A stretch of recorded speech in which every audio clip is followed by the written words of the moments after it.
Atopia, go. What? Let's go grab a skin toad. Okay. You want to make it darker, lighter? You like another with your pinky. Okay. Then it's the eyebrows. If it was me, I don't know what eyebrows I will choose. The big ones or like whatever, I don't know. Then I'm just gonna choose this. You take turns, okay? And black. Your turn with the hair. There.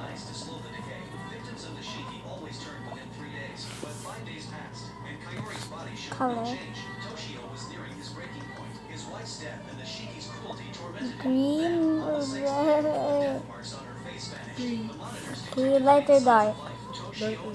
The darkest one? Okay.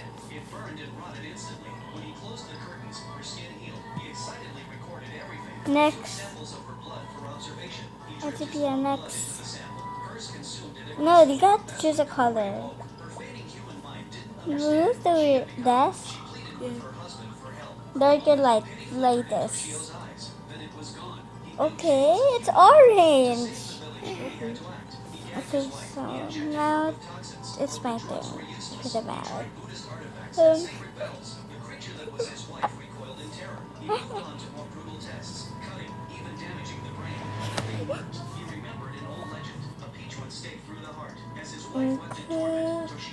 You want glasses over here? Glasses and all. If you want, you can choose. Okay, that. Yes. Okay. Final answer. Yes. Do you want to make clothes or you want to check clothes here? You choose the clothes. If you want, you can make. Now you choose. Okay. Because it's my turn right now. What type that looks like the mom type? Okay, so this is the mom type. This can be the older sister. And then, do you want any hair accessories? Not really. Okay, then that's enough. Everyone needs that.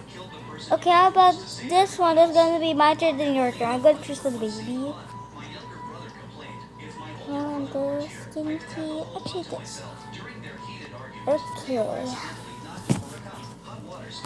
Choose the skinky the hair. Okay, what gender should we choose? Boy or a girl? Boy. Okay. Oh, this is this is handsome. This is Atopia, look. This is handsome. I'm gonna want to pick it. The same. I think we chose this one. Okay. Eyebrow needs. This eyebrow has to be.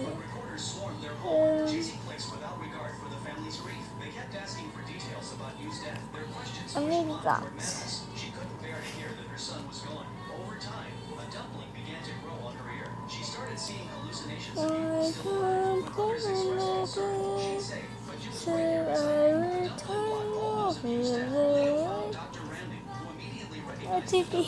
A boy wearing a girl. Baby, this is a girl's one. This is a boy. Like some of them are boys, some of them are girls. It's either a diaper. Ah, this is perfect.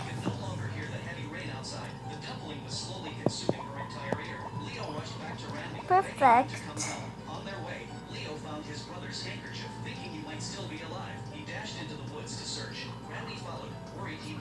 Oh, it's time for Christmas. Oh, is it? No. It's not even Christmas yet. 2 months left. Do you know who stole my planner? Mama. Mama wanted it and she promised she will buy me more plastic bubble and I accepted.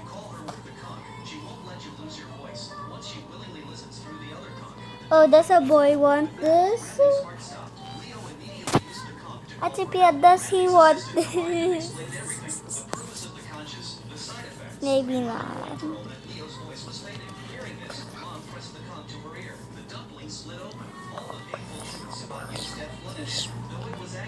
Finish. Time for the mother. Mother, I am the mother you wish to be. So far away as I want you to meet. My baby Billy. Actually, should it be a dad or a mom? What about the dad this time? Okay. Okay. A dad will be so handsome. The hair of the dad is gonna be the handsome hair they ever seen in their whole life. Listen, cause you're in the choir. Can I get my mic a little higher? Give me your desire. What happened here? I fell down yesterday. This does not even look like a handsome one. Ooh, this is handsome. Am I making Gino or not?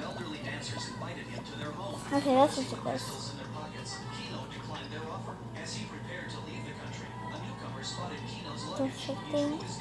Perfect handsome. Look at my career. Give me your desire. I think it's cooler than desire. Come on my chain and key. When no one's calling the safe. Now I want you well. It's on the needle. I do.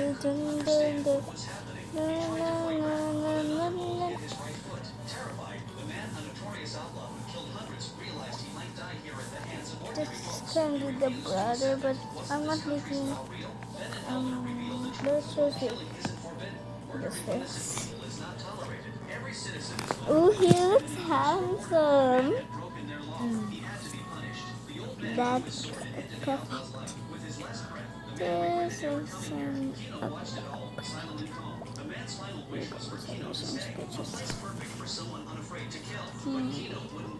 He said, a traveler's journey has no end. Not long after leaving, Kino met another man he had killed to survive.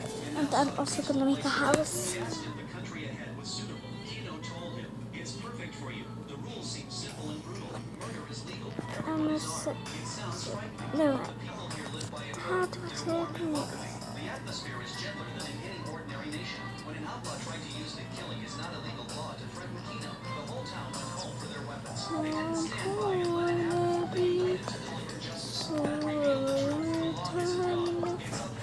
I'm also gonna give the people back everything. Oh, the house is decorated.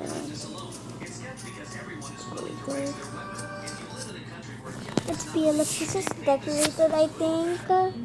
I don't know if I decorated it. I forgot. Look, it's I didn't decorate it. It was AI. Yeah. And then look, she just look. They just put this to put this frame. This is actually sticked. This can be the dad's room. This is the youngest sister's room. This is the sissy's room. And this is the youngest brother's room. Oh, this should be the sister's room, but there's no cabinet. Never mind, they should just share a room, and this is just the playroom. And then guest room. Okay, that's perfect. Come on, let's see. Come on.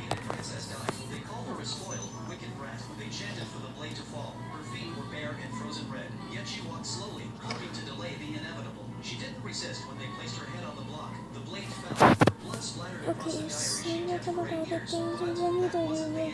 Time suddenly spun backwards. The princess jumped came back. She had been sent back 8 years. She thought it was just a nightmare. It was all real. In prison, she had written in it every single day. I have have 2 houses in case.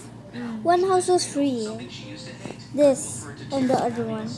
Look at this. It's so pretty, right? Yeah. I'm gonna pick out every single girl code I have. Stubborn princess. Then, something even more shocking happened. A maid named Anna tripped while carrying a cake. She fell right on top of it, ruining it completely. The old princess would have screamed insults and punished Anna severely, but this time, the princess didn't punish her at all. She asked if Anna was hurt. She even promoted Anna to be her personal maid. Why? Because during those 3 years in prison, no one else came to see her. Only Anna used her free time to care for the princess. On the day of the execution, it was Anna who braided her hair. In those 3 years of suffering, Anna was her only comfort. Now, back as a princess, she was determined to repay Anna. To understand the people's struggles, she sent Anna to buy ordinary commoners' food. She needed to see how her people really lived. She would never again ask that stupid question. If they have no bread, why don't they eat meat? According to her diary, she would lose her head in 8 years. To avoid that terrible fate, she decided to change everything. But changing destiny is never easy, so she sought out the one man who could save the empire. In her previous life, a bespectacled boy had tried desperately to revive the failing kingdom. He failed only because no one listened to him. This time, the princess would make sure he was heard. Most importantly, even though she had been awful to him before, he was one of the few who still visited her in prison. Seeing her miserable state, he had even cried for her. A person like that, just like her maid Anna, was someone she could trust. It makes you think, doesn't it? Sometimes you only understand the value of happiness after you've experienced true despair. So, looking back on your own life, have you ever let your own pride or willfulness cost you something precious?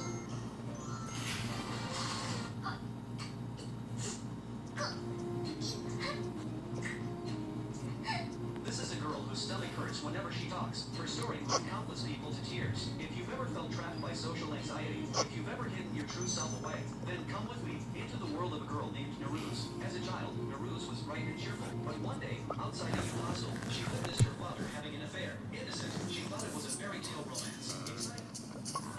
She told her mother everything. Her mother responded by stuffing her mouth with sweets, telling her never to speak of it again. Soon after, her parents divorced. When Nowruz tried to stop her father from leaving, he said, "Isn't all this happening because you talk too much?" Those words became a thorn in her heart. She started believing that all the pain was her fault. From that day, she locked herself away and fell silent. Years later, Nowruz entered high school. Her silence made her invisible in class. When the school festival committee needed members, Nowruz was selected. Panicked, she tried to refuse. But the moment she attempted to speak, a sharp pain gripped her stomach. She rushed from the room, clutching her abdomen. When the pain faded, she went to find her teacher to explain. Instead, she found Takeshi singing. His radiant presence felt like the prince from her dreams. But her teacher interrupted the moment, and she fled, blushing. Still, Takeshi saw and touched her closed heart. In the end, she accepted the role she had tried to refuse. During a group discussion, Takeshi suggested a musical for the festival. Everyone shared their ideas, except Nowruz, who said nothing. After class, Takeshi asked for her opinion. Terrified of speaking, she quickly typed on her phone, sharing her thoughts through text. When she tried to speak aloud, the abdominal pain struck again. So she brought Takeshi to a temple nearby and tested him the truth about her mutism. It sounded like science fiction to him, but he suggested she try singing. Maybe that wouldn't hurt. Back home, Nowruz tried to sing. Slowly, the pain faded away. Through song, she rediscovered her courage and confidence. The next day, when Takeshi presented the musical idea, the class laughed. To them, Nowruz was just the quiet girl who never spoke. They mocked and shamed her. Takeshi stood up, ready to fight to defend her. Then, Nowruz sang. Her voice, clear and strong, stunned everyone. Embarrassed, she ran to the restroom. She started to text an apology, but Takeshi had already messaged, "Are you okay?" From that day, Nowruz began to change. When the building manager came for fees, she entered the door and tried hard to speak, but her mother saw the change, and instead of encouraging her, she warned her not to talk to strangers. "A silent child is less trouble," she said. Those words cut deep. Nowruz ran out, heartbroken. The next day, during a music design meeting, an argument broke out. Nowruz's emotions overflowed. Through the pain, she told them, "Words can wound. Once spoken, they can't be taken back. No amount of regret can undo them." Then she collapsed. They took her to the hospital. Her mother arrived, exhausted, asking Nowruz to stop causing trouble. Takeshi had seen enough. He spoke up for Nowruz, calling her bright and determined. His words made her mother reflect. She began to see the pain she caused her daughter, and finally asked for forgiveness in the car. After that, her classmates saw Nowruz differently. They even chose her as lead singer for the musical. Just as things were looking up, the real misunderstandings were only beginning. So now I ask you, have you ever closed off your heart because of something you went through? A boy yanked his disabled classmate's hearing aid from her ear. To his horror, the girl, Shoko, started bleeding. A guy just wrote a criminal's name. With one mini ship left, W date idea. At Pia, did you know my English teacher said she was 16 years old, 1'6"? I don't think that's true. Yeah, she said. In the whiteboard, I said, how old are you? Then she said 16. Maybe they're just joking. No, it's actually, she said, and then she's actually 16. Maybe they're just joking. No, that's her real age. She reveals her real age. And her birthday is on October 12. What year? Don't tell me, I don't know when is her birth. My friend asked a question, when is my birthday? October 12. And he said, hey, it's almost your birthday. So keep accuracy. This boy gave it everything he had. He clenched his teeth so hard they shattered. And yet, a cramp in his thigh cost him the championship. At one point, he even thought about ending his life. To understand how he reached this moment, we need to go back Okay, to this is the bedroom of the kids. Look, Pia, this is the bedroom of the kids. This is the bathroom. A pair of sneakers once gave a man the power to defy gravity. 3 months after his brother's funeral, Noah Gray was cleaning out their East Side Harbor apartment. Most of this girl's organs had been cut away. Her body was full of medical devices, just barely keeping her alive. The only way she could still communicate was through a tiny electronic device. To understand how she ended up here, we have to go back The woman grabbed the man's head. She slammed it against the arcade machine with all her strength, because in her mind, losing this game meant losing her life. But to understand why, we need to go back a few hours. This was no ordinary bar. It was a place for the dead, where one single game would decide whether you rose to heaven or dropped straight into hell. The man's name So was I'm Jeff. gonna The woman's name was Annie.